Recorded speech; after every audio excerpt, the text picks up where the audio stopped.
Telehealth, Opportunities and Challenges by Lyubomir, Aisha, and Amanda. Introduction.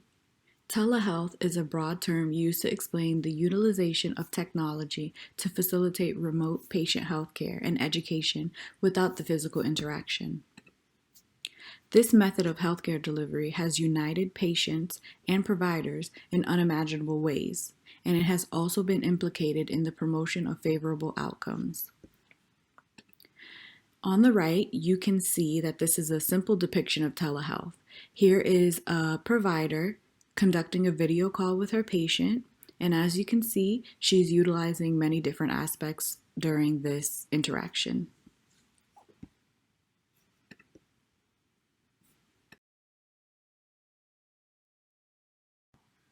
Examples of telehealth include, but are not limited to, telephone conferences, video conferences, wireless health applications, remote patient monitoring, virtual agents like chatbots, emails, and wearable devices. As you see on the left, this is a patient reaching out to their provider to have an interaction and ask questions, and they are also using a handheld device.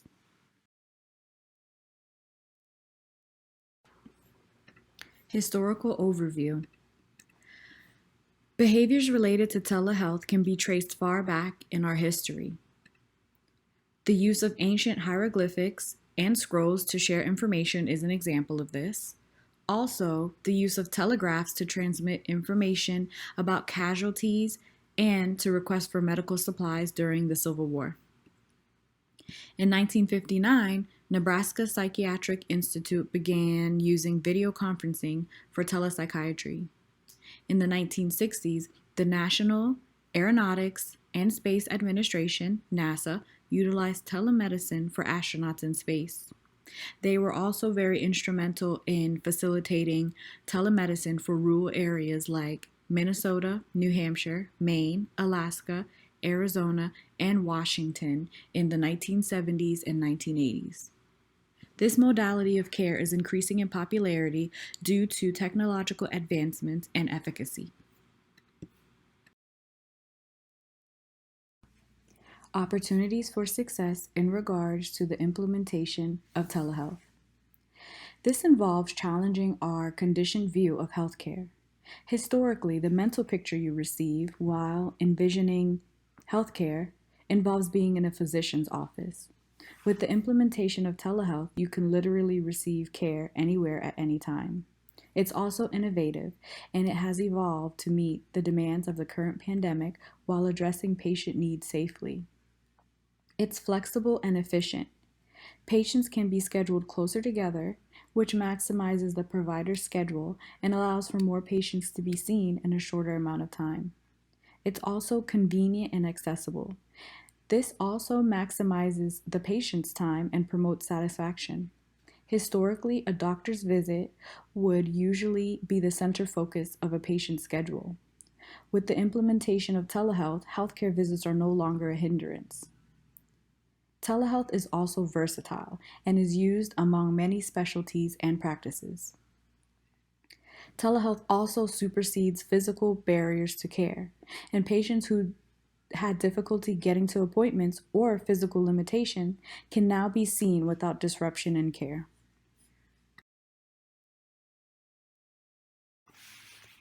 Challenges to the implementation of telehealth include technological literacy. This includes the patient's ability to navigate and use the platform or device in order to attend their visit. Device capability involves the device's ability to download applications or access the internet in order for them to attend their visit. Internet access pertains to patients with lower socioeconomic status and patients living in rural areas where service is not readily available. Privacy pertains to virtual visits and the possibility of them being overheard by unintended audiences. HIPAA pertains to conducting telehealth visits over possibly unsecured networks and the risk of data breaches. Limitation refers to the parts of the physical examination that need to be done in person. And finally, reimbursement is a challenge because telehealth is usually reimbursed at a lower rate, which makes it unfavorable to some healthcare organizations.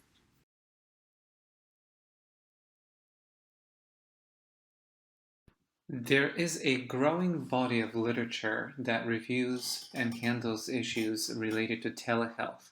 However, some of the literature reviewed in this PowerPoint presentation will focus on the opportunities and challenges as it relates to telehealth delivery. Some of the opportunities reviewed before include flexibility and convenience. One of the benefits of telehealth discussed earlier in the context of flexibility and convenience of telehealth services is the likelihood of patients actually showing up to their appointments and partaking of the services needed. This chance and likelihood is higher when healthcare delivery is conducted via telehealth. And this stems from the fact that patients are able to attend psychiatric evaluations from the convenience of their home. This is in the context of psychiatric and mental health care. According to a recent article conducted by Klaus and Associates, the rates of no-show of new patients in outpatient psychiatric practice showed a 27% reduction rate. Another opportunity in the context of telehealth supports the notion that telemed can also be the answer to the limited availability of psychiatric sites. According to Wynn and Associates, the limited availability of sites that provide psychiatric mental health services can be addressed by integration of informatics in delivery of care. This versatility can be especially appropriate in the context of psychiatric and mental health, as most of those assessments take place in an interview form.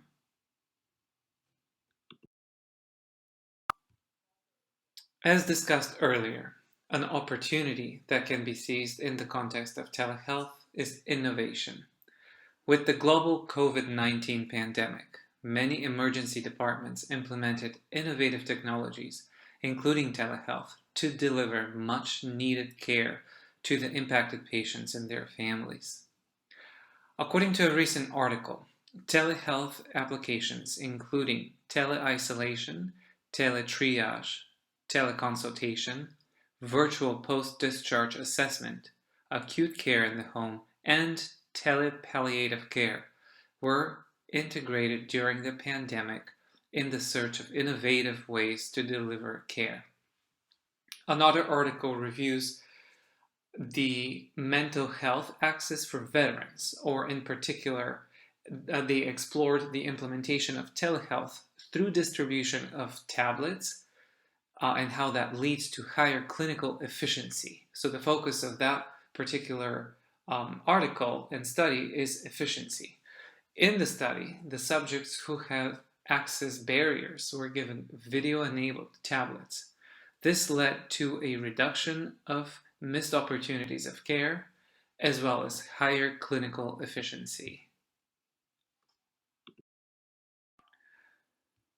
To echo on the barriers for patients as it relates to access, another benefit and an opportunity provided by telehealth is the ability to overcome physical barriers for patients.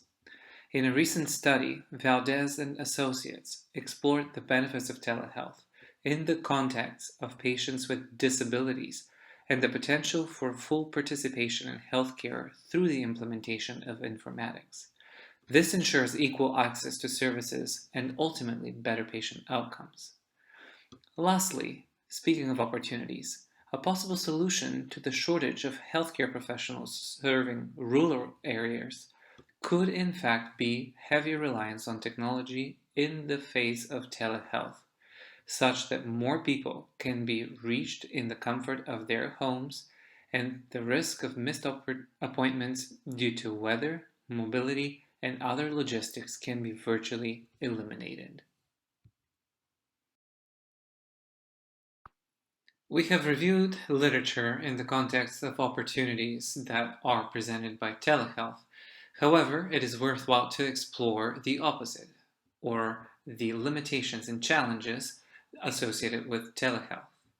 According to Lamb and Associates, in an article published in 2020, they argue that video visits require patients to have the knowledge and capacity to get online, operate and troubleshoot audiovisual equipment, and communicate without the cues available in person. Many older adults may be unable to do this because of technological literacy deficiency or inexperience with informatics. With the use of telehealth increasing in response to the COVID-19 pandemic, there is a growing concern of technology and how it may pose a risk to patient privacy. So another challenge associated with telehealth is patient privacy. In particular, the telehealth services quickly established at the beginning of the pandemic may need a close review to ensure that they do not result in a data breach of sorts. And there's another challenge here that goes hand in hand with privacy. However, that is in a more legal angle, and that relates to the HIPAA compliance. Many everyday telecommunicating applications, not native to healthcare, contain robust privacy elements such as end-to-end encryption.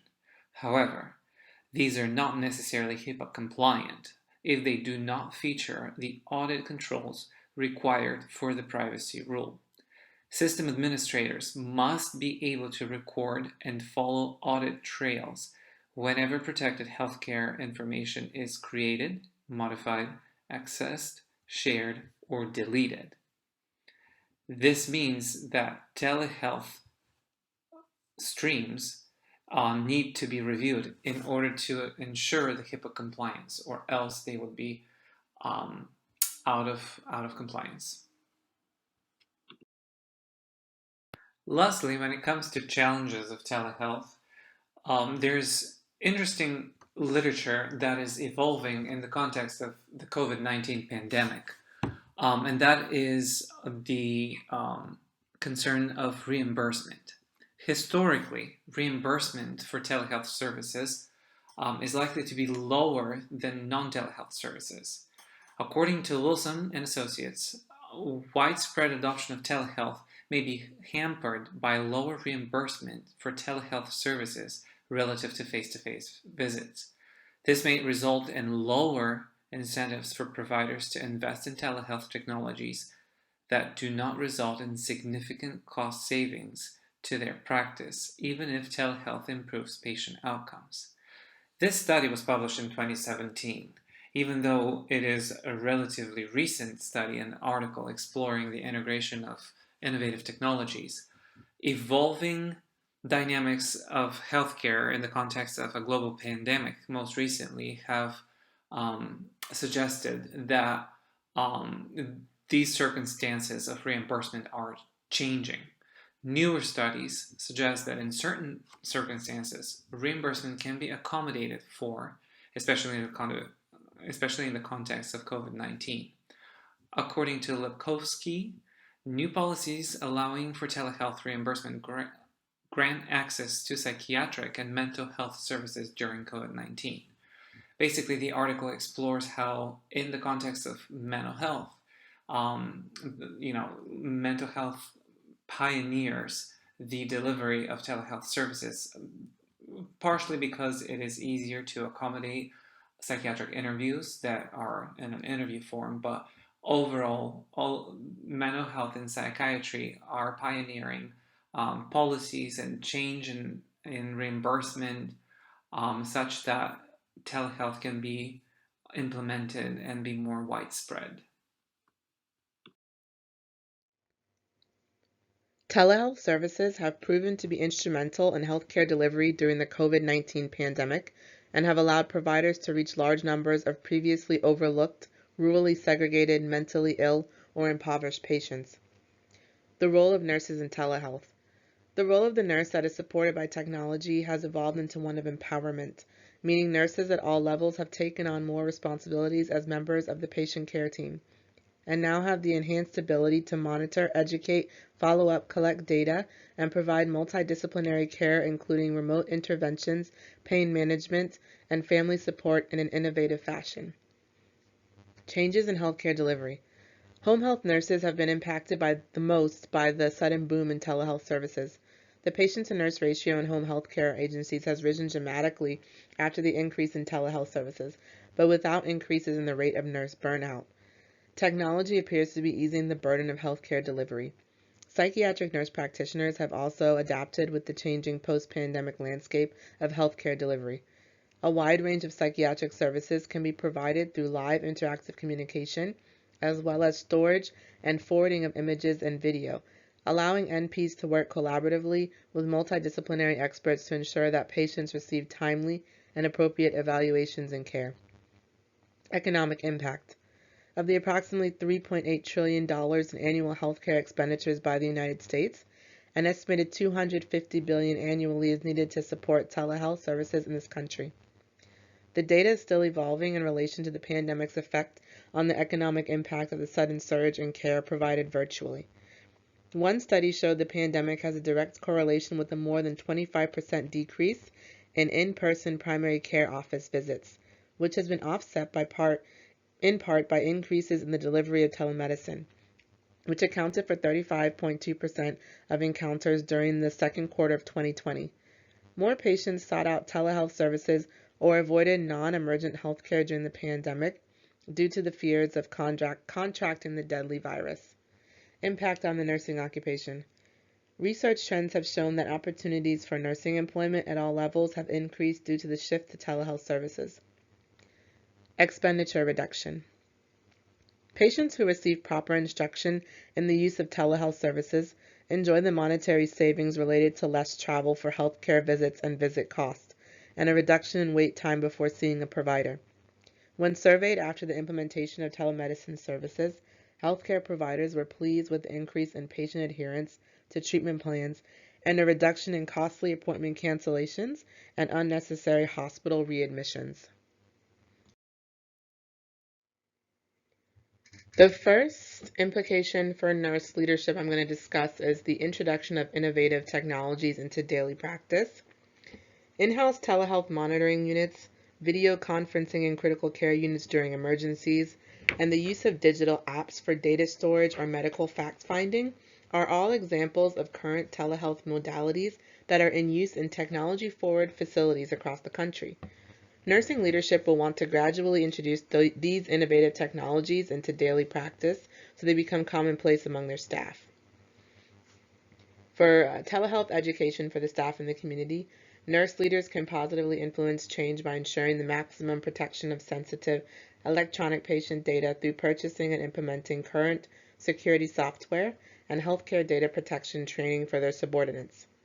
A DNP leader, or Doctor of Nurse Practice leader, may improve low technology literacy in the patient population by implementing community-based educational programs that address advancements in software and electronic device training for patients from diverse socioeconomic and educational backgrounds. Also, these educational programs should employ easy-to-understand teaching tools in multiple languages and sign language that target patients suffering from chronic conditions to address the health and technology literacy deficiencies in diverse community settings. Nurse leaders will also need to secure sources of funding. The pandemic-fueled telehealth reimbursement trends need to become permanent fixtures in the healthcare marketplace because research studies have observed reductions in healthcare expenditures, increases in patient retention and engagement, and improved clinical outcomes for chronic disease management due to recent boosts in telehealth engagement. Doctorally prepared nurses will need to advocate for more funds to eliminate the telehealth barriers of lack of internet access, privacy and security concerns, and technology illiteracy in the patient population. In the future, nurse leaders will need to consider more patient education. Patient education programs will need to evolve as our knowledge of telehealth services grows.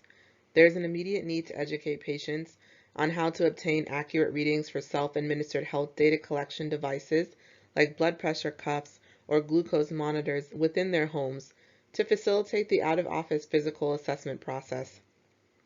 Delivery of services to low-income patients and/or communities. Political policies may be drafted with the goal of combating spotty access to the internet in rural and impoverished communities. Also, the definition of home health will need to change as telehealth services expand. Units of healthcare workers at all levels will need to mobilize in order to assist the growing number of patients who will prefer to meet with their provider in virtual or home-based settings. Removal of obstacles. Economic barriers. To address these healthcare barriers and concerns, advanced practice nurses should advocate for cost coverage of telehealth services, including internet access and computing devices as a medical necessity, and the educational accommodation for older adults and patients with disabilities and cognitive limitations. Insurance coverage. Nurse leaders will need to work to remove the current billing barriers that are restricting the progression of telehealth services. Current reimbursement and/or billing codes, with the exception of telestroke and some behavioral health psychiatry codes, can only be applied to patients residing in rural areas or designated health professional shortage areas. Meaning, after pandemic-era emergency reimbursement rates are rolled back, patients in metropolitan areas will have to pay for telehealth services without the support of health insurance. Licensure expansion. NPs can improve access to the affordability of and convenience in healthcare without sacrificing patient safety or care quality by lobbying for a licensure compact model that is reflective of the practice authorities of physicians in the United States. Meaning, advanced practice registered nurses could hold one multi-state license with a privilege to practice in other compact states and territories, which would allow for a removal of the red tape that is preventing telehealth growth among the nurse practitioner workforce.